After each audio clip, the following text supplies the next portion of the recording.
Hi hello, ఎలా ఉన్నారు అందరూ? నేను మీ రమేష్. ఇది వచ్చేసి జిహెచ్ఎంసీ వాళ్ళు ఇస్తున్నారు ఇప్పుడు ఎలక్షన్కి సంబంధించిన ఫామ్ అని చెప్పేసి. దీన్ని ఎస్ఐఆర్ ఫామ్ అంటారు. చాలా మందికి హైదరాబాద్ ఇస్తున్నారు, మన పల్లెటూరులో కూడా ఇస్తున్నారు. బట్ చాలా మందికి ఏంటంటే ఈ ఎస్ఐఆర్ ఫామ్ ఎలా నింపాలి అనేది చాలా మందికి తెలియట్లేదు.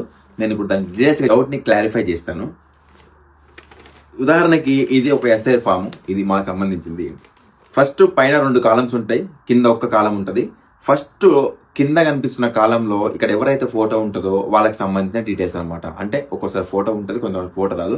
కింద కనిపిస్తున్న కాలంలో మనకు సంబంధించిన డీటెయిల్స్ రాయాలి. ఏముంది అక్కడ? మీ యొక్క డేట్ ఆఫ్ బర్త్, దాని కింద వచ్చేసి మీ యొక్క ఆధార్ కార్డ్ నెంబరు, దాని కింద వచ్చేసి మీ యొక్క మొబైల్ నెంబరు, మీ ఆధార్ కార్డ్కి లింక్ అయిన మొబైల్ నెంబర్ మాత్రమే రాయాలి. దాని కింద వచ్చేసి మీ యొక్క తండ్రి పేరు, దాని కింద వచ్చేసి మీ తండ్రికి ఉన్న ఓటర్ కార్డ్ నెంబర్ రాయాలి. తర్వాత మీ తల్లి పేరు, తర్వాత మీ తల్లి ఓటర్ కార్డ్ నెంబరు, లాస్ట్ నుంచి వచ్చేసి మీ యొక్క హస్బెండ్ నేము, మీ హస్బెండ్ ఓటర్ కార్డు ఉంటే ఓటర్ కార్డ్ నెంబరు, లేదు హస్బెండ్ లేదు మ్యారేజ్ కాలేదంటే నో అని పెట్టేసేయండి.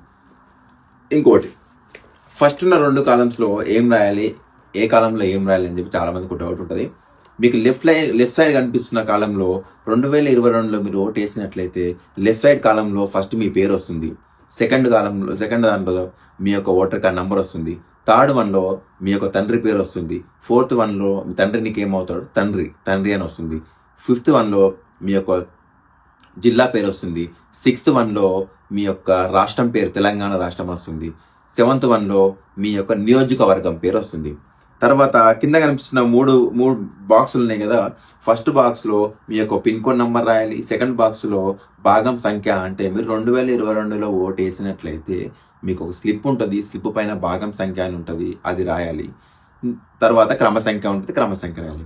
నేను 2022లో ఓటు వేయలేను, ఇదే ఫస్ట్ టైం అన్నప్పుడు ఇక్కడ రాయాలి, రైట్ సైడ్ డీటెయిల్స్ రాయాలి. ఏం రాయాలి రైట్ సైడ్లో అంటే, అప్పుడు ఓటు వేయలేవు కాబట్టి మీ తండ్రి డీటెయిల్స్ వస్తాయి అన్నమాట. ఫస్ట్ మీ తండ్రి పేరు, తర్వాత వచ్చేసి మీ తండ్రికి ఉన్న ఓటర్ కార్డ్ నెంబరు, తర్వాత వచ్చేసి మీ యొక్క బంధుత్వం, అంటే మీ యొక్క తండ్రి పేరు రాయాలి ఇక్కడ. తర్వాత దాని కింద వచ్చేసి మీ తండ్రి యొక్క తండ్రి, మీ తండ్రికి ఏమవుతారు, తండ్రి. దాని కింద వచ్చేసి సేమ్ జిల్లా, రాష్ట్రం, నియోజకవర్గం. ఇక్కడ భాగం పిన్ కోడ్ నెంబర్ సేమ్, భాగం సంఖ్య క్రమ సంఖ్య దగ్గర చేంజ్ అవుతుంది. ఎందుకంటే ఇక్కడ రాసిన డీటెయిల్స్లో మీ డీటెయిల్స్ కాబట్టి మీ భాగం సంఖ్య క్రమ సంఖ్య వస్తుంది, మీ ఓటర్ కార్డు ఉంటుంది.